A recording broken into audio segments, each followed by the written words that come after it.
Thomas Sankara, born on December 21, 1949, was a charismatic and revolutionary leader who served as the president of Burkina Faso from 1983 to 1987.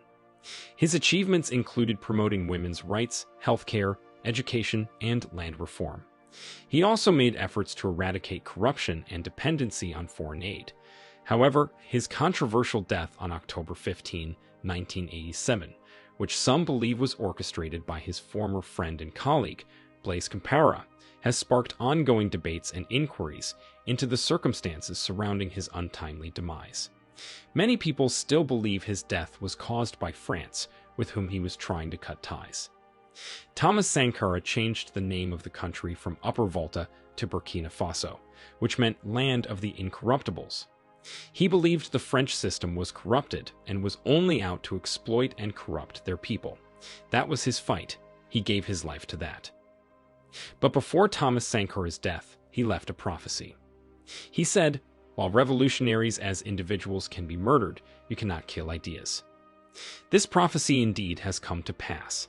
Just a few months after his controversial death, a new baby was born. This baby would be named and grow up as Ibrahim Traoré, the new president of Burkina Faso and the youngest president in Africa at just age 34. He is not just any ordinary president. His mentality about the continent of Africa is different. He works and thinks like Thomas Sankara. He is serving and thinking like Thomas Sankara. This has made people think that Thomas Sankara has come back in the form of Ibrahim Traoré. Many people now think of him as the next Sankara. Just like Thomas Sankara, Ibrahim Traoré has risen against the French. He led a coup that led to the dethronement of the government of the country, which many say was a government placed by France and ruled by France. All the country's natural resources went to France and made France rich, while the country and other French African countries suffered in poverty. Did you know French African countries are the poorest in Africa? In terms of development, they are still far behind. They are now opening their eyes to believe that France is the cause.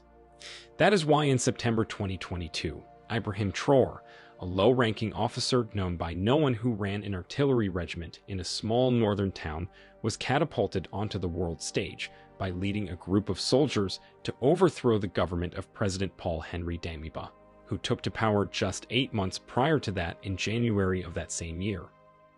Interestingly enough, Traoré has a lot in common with the country's beloved national icon, Thomas Sankara. They're both captains, they both seized power at the age of 34, and they both took down a military regime that had itself come to power just 8 months prior. It's almost like a story straight out of a Hollywood action film. But the reality is that Burkina Faso is at a critical crossroads, and Traoré's leadership will undoubtedly shape the country's future and that of Africa.